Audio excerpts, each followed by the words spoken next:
ಇವತ್ತೇ ಪ್ರಸಂಗದ ಇತ್ಯರ್ಥ ಮಾಡ್ತಿದ್ದೆ. ಆ ಮೇಲ ಕೂತವನತ್ರ ಕೇಳಿ ಬರ್ಬೇಕಿತ್ತು ಎಲ್ಲಿವರೆಗೆ ಮಾಡಬೇಕು ಅಂತ. ಎಲ್ಲಿವರೆಗೆ ಅಂತ ಅವರನ್ನು ನೀನು ಕೇಳ್ಕೊಂಡು ಹೋಗ್ಬೇಕು. ನಾನು ಶತ್ರುಘ್ನನಲ್ಲಿ ಕೇಳ್ಕೊಂಡು ಬಂದಿದ್ದೇನೆ. ಈಗಲೂ ನಿನಗೆ ಎಚ್ಚರಿಕೆ ಹೇಗೆ ಕಾಣ್ತದೆ? ನೀವು ಹೋದಲ್ಲೆಲ್ಲ ರಾಮ ಮಂದಿರ ಮಾಡುವುದೇ ಕಾಣಿಕೆಯ ಮೇಲೆ ಕಣ್ಣಿಟ್ಟವನು. ಬಟ್ಟೆ ಒಗೆಯುವಂತ ನೀನು ತಾತ್ಸಾರ ಮಾಡಬೇಡ. ಅವನು ಅಯೋಧ್ಯೆಯ ಪ್ರಜೆ ಅಲ್ಲ. ನೀನು ಅವ್ರ ಬಗ್ಗೆ ಹಾಗೆ ತಾತ್ಸಾರ. ಅಯೋಧ್ಯೆಯ ಪ್ರಜೆ. ಯಥಾರ್ಥವನ್ನು ನಾನು ಹೇಳಿದ್ರೆ ನೀನು ಹೆಗಲು ಒರೆಸಿಕೊಳ್ಳು. ನಾನೇ ಅಲ್ಲಲ್ಲ. ಯಾಕಂದ್ರೆ ನನಗೆ ಒಂದು ಅಭಿಮಾನ, ನಮ್ಮ ಅಯೋಧ್ಯೆಯ ಪ್ರಜೆ ಅಂತ. ಈ ಯೋಗ್ಯತೆಯಲ್ಲಿಯೇ ನಾನು ಹೆಸರು ಮಾಡಿದ್ರೆ ಸಾಕು. ಮತ್ತೆ ನಿನ್ನದನ್ನ ಎರವಲಾಗಿ ಪಡೆಯಬೇಕಾದ ಅನಿವಾರ್ಯತೆ ಇಲ್ಲ.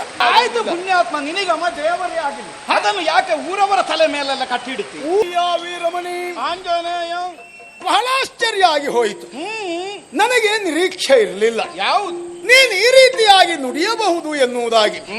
ಯಾಕೆಂದ್ರೆ ಜ್ಯೋತಿರ್ಮೇಧವನ್ನ ಸೇರಿದ ಮೇಲೆ ಈ ನಗರಿಯ ವಿಷಯವು, ಈ ನಗರಾಧ್ಯಕ್ಷನಾದಂತಹ ನಿನ್ನ ವಿಷಯವು ನಾವು ಸಾಕಷ್ಟು ಸಂಗ್ರಹಿಸಿದವರು. ಒಳ್ಳೆಯ ಆಡಳಿತಗಾರ, ತುಂಡರಸನೆ ಹೌದಾದರೂ ಆದರ್ಶಪ್ರಾಯವಾದಂತಹ ವ್ಯಕ್ತಿತ್ವ, ಪರಮ ದೈವ ಭಕ್ತ. ಹಾಗಾಗಿ ಸಂಸ್ಕಾರ ಹೊಂದಿರುವಂತಹ ವೀರಮಣಿ ಏನಾದರೂ ಒಂದು ಸಂಧಾನದ ಪ್ರಕ್ರಿಯೆಯಲ್ಲಿ ಅಥವಾ ಬೇರಾವುದೋ ವಿಷಯದಲ್ಲಿ ಮಾತಾಡುವುದಕ್ಕೆ ಜಾಣತನದಿಂದ ವರ್ತಿಸ್ತಾನೆ ಎನ್ನುವುದಾಗಿ ಭಾವಿಸಿದ್ದು. ರಾಮನ ಕುರಿತಾಗಿ, ರಾಮನ ವ್ಯಕ್ತಿತ್ವದ ಕುರಿತಾಗಿ ನಾನಾಡಿದಂತಹ ಮಾತನ್ನ ಖಂಡಿಸುವ ಭರದಲ್ಲಿ ರಾಮನ ವ್ಯಕ್ತಿತ್ವಕ್ಕೆ ನೀನು ಶಂಕೆಯನ್ನು ವ್ಯಕ್ತಪಡಿಸ್ತಾ ಇದ್ದೀಯ. ಶ್ವೇತ ಶುಭ್ರವಾದಂತಹ ರಾಮನ ವ್ಯಕ್ತಿತ್ವಕ್ಕೆ ಕಪ್ಪು ಚುಕ್ಕೆಯೊಂದನ್ನು ಇರಿಸ್ತಾ ಇದ್ದೀಯ. ನಿನ್ನಂಥ ಒಬ್ಬ ಒಳ್ಳೆಯ ವಾಗ್ಮಿಯ, ಒಳ್ಳೆಯ ಆಡಳಿತಗಾರನ, ಸುಸಂಸ್ಕೃತರ ಬಾಯಲ್ಲಿ ಈ ಮಾತು ಬರಬಾರದು. ಯಾಕಪ್ಪ? ಇದೆಲ್ಲ ಹೇಳಬೇಕಾದವರು ಯಾರು? ಮೂರ್ಖರು, ಮೂಢರು, ಏನು ಅರಿವಿಲ್ಲದೆ, ಏನು ತಿಳುವಳಿಕೆ ಇಲ್ಲದೆ ಇರುವಂತಹ ಅಲ್ಪಜ್ಞಾನಿಗಳು.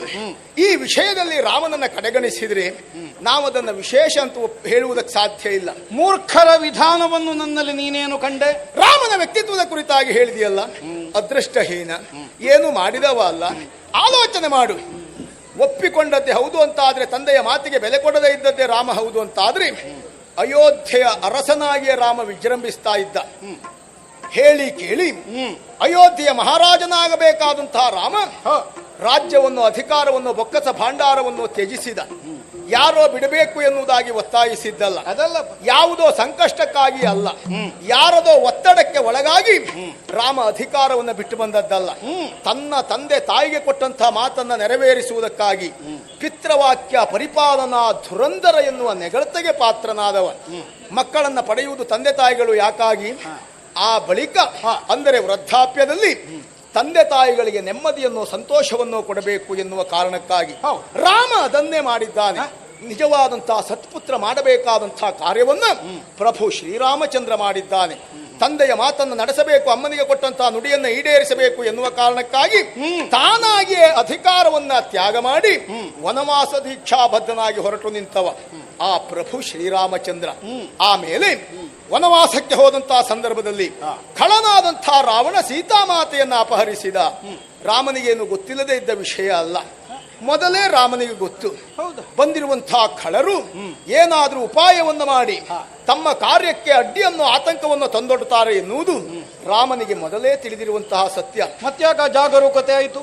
ಮಾಯಾಜಿಂಕೆಯನ್ನ ನೋಡಿದಂತಹ ಸೀತೆ ಅದನ್ನ ಬಯಸಿದಾಗಲೂ ರಾಮ ಸೀತೆಗೆ ಎಚ್ಚರಿಸಿದ್ದಾನೆ, ಇದು ನಿಜವಾದಂತಹ ಜಿಂಕೆ ಅಲ್ಲ, ಇದು ರಕ್ಕಸರ ಮಾಯೆ.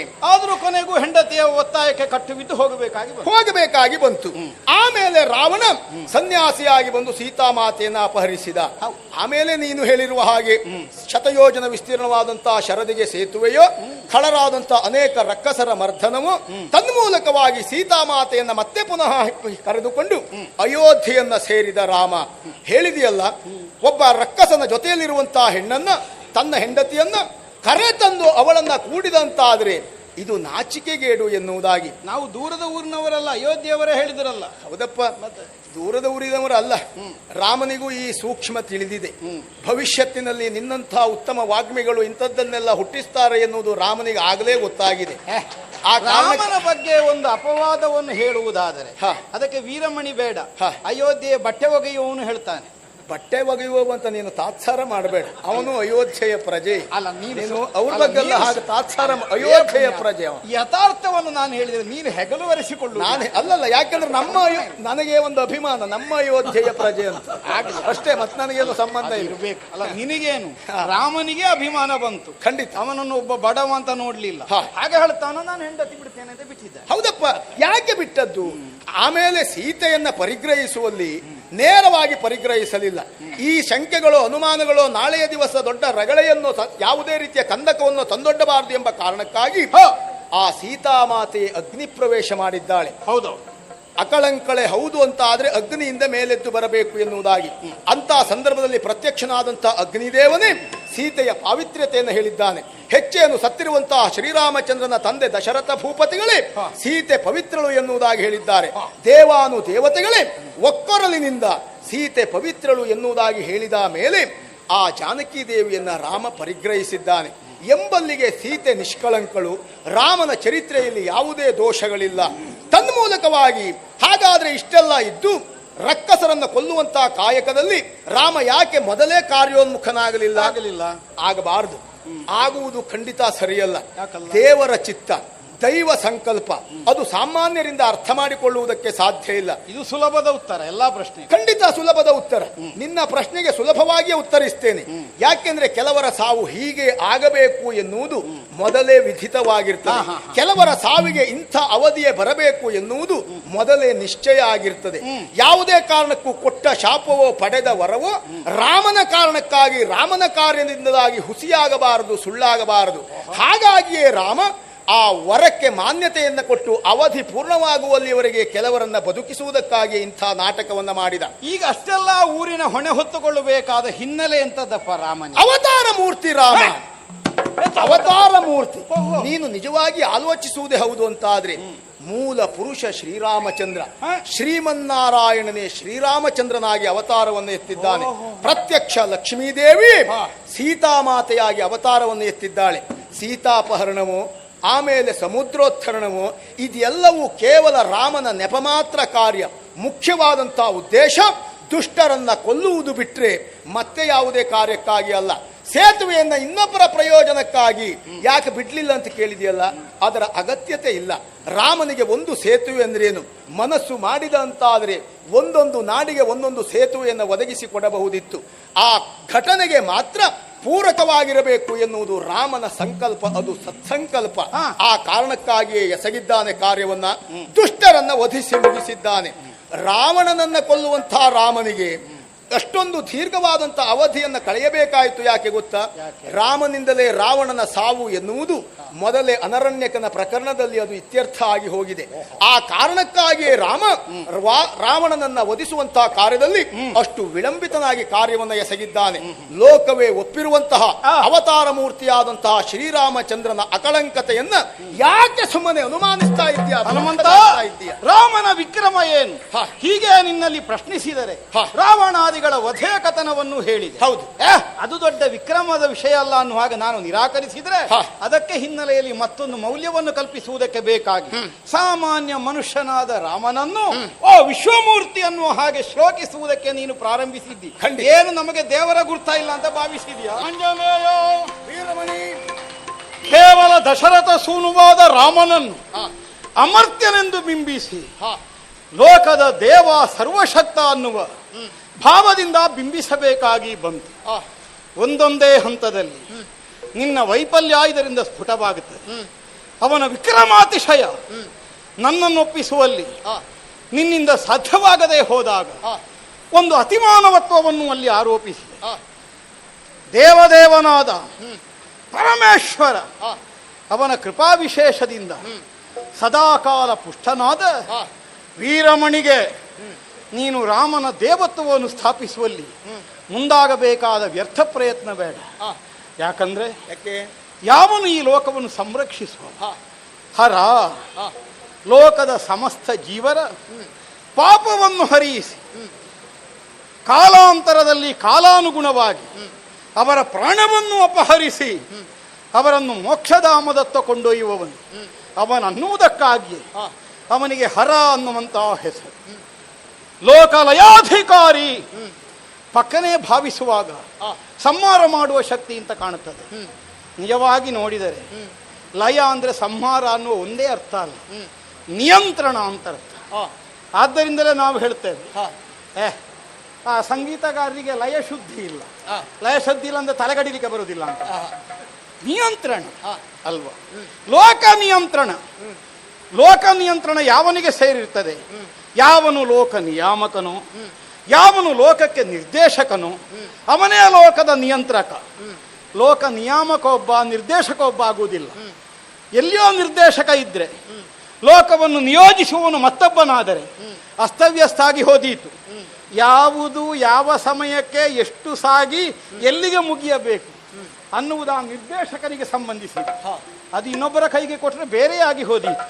ಹಾಗಿದ್ರೆ ಲೋಕದ ಸರ್ವ ಜೀವರನ್ನು ಸಂರಕ್ಷಿಸುವ ಶಕ್ತಿ ಯಾವುದು ಕೇಳಿದರೆ ಹರನೇ ಪೀಠಂ ಯಸ್ಯ, ಈ ಭೂಮಿಯೇ ಅವನಿಗೆ ಪೀಠ. ಆಕಾಶದಲ್ಲಿರುವಂತಹ ಮೋಡಗಳೇ ಅವನ ತಲೆಗೆ ಅಭಿಷೇಚನವನ್ನು ಮಾಡುವಂತಹ ಕಲಶಗಳು. ನಕ್ಷತ್ರಂ ಪುಷ್ಪಮಾಲ್ಯ, ನಕ್ಷತ್ರಗಳು ಆ ಪರಮಶಿವನ ಕೊರಳನ್ನಲಂಕರಿಸುವಂತಹ, ಶಿರವನ್ನಲಂಕರಿಸುವಂತಹ ಸುಮಗಳು. ಗಿರಿಜೆ ಅವನ ಶರೀರಾರ್ಥವನ್ನು ಹೊಂದಿದವಳು. ಪ್ರಕೃತಿ ಪುರುಷ, ಇದರ ತಾತ್ವಿಕವಾದ ತತ್ವ.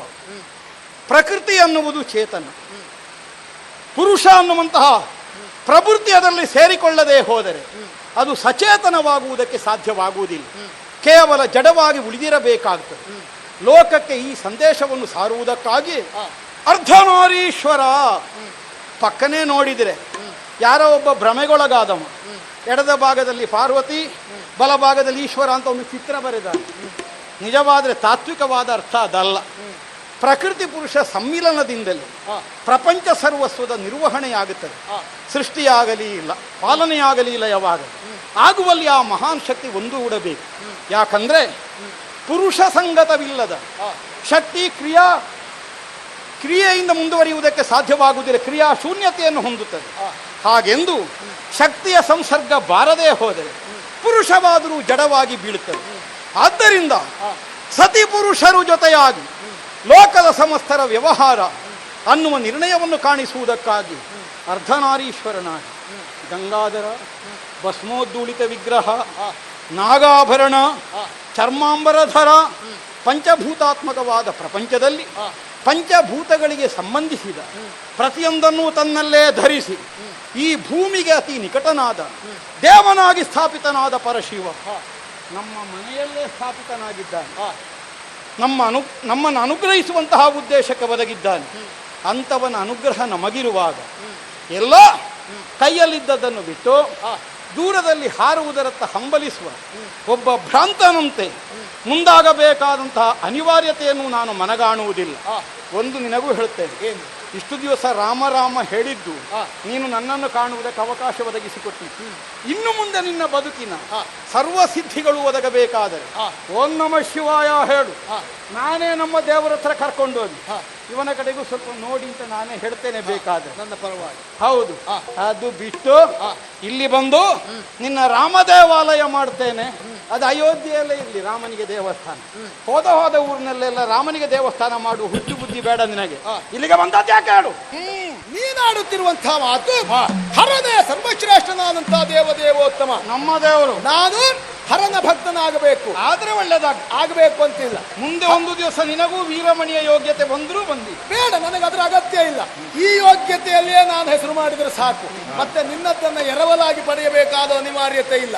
ಇನ್ನು ಹರನನ್ನ ನಾನು ಪೂಜಿಸಬೇಕಾದಂತ ಅನಿವಾರ್ಯತೆ ಇಲ್ಲ. ಯಾಕೆ ಗೊತ್ತಾ? ಯಾಕಿಲ್ಲ? ಪ್ರಭು ಶ್ರೀರಾಮಚಂದ್ರನನ್ನ ಶ್ರೀಮನ್ನಾರಾಯಣ ಎನ್ನುವುದಾಗಿಯೇ ಲೋಕ ಒಪ್ಪಿರುವುದರಿಂದ ಹರಿಹರರಲ್ಲಿ ಭೇದ ಇಲ್ಲ ಎನ್ನುವುದನ್ನ ನಿನ್ನ ಶಿವನೇ ಮೊದಲು ಹೇಳಿ ಆಗಿದೆ. ಹಾಗಾಗಿ ಅವರಲ್ಲಿಯೇ ಭೇದ ಇಲ್ಲ ಅಂತಾದ ಮೇಲೆ ನೀನಾ ಭೇದವನ್ನು ಕಲ್ಪಿಸುವುದರಿಂದ ಯಾವ ಪ್ರಯೋಜನ? ಆಯ್ತು ಪುಣ್ಯಾತ್ಮ, ನಿನಗಮ್ಮ ದೇವರೇ ಆಗಿಲ್ಲ, ಅದನ್ನು ಯಾಕೆ ಊರವರ ತಲೆ ಮೇಲೆಲ್ಲ ಕಟ್ಟಿಡುತ್ತಿ? ಊರಿನವರ ತಲೆ ಮೇಲೆ ಕಟ್ಟಿಟ್ಟದ್ದು ಅಂತಲ್ಲ, ರಾಮನನ್ನ ನೀನು ದೇವರು ಎನ್ನುವುದಾಗಿ ಒಪ್ಪಿಕೊಳ್ಳಬೇಕು.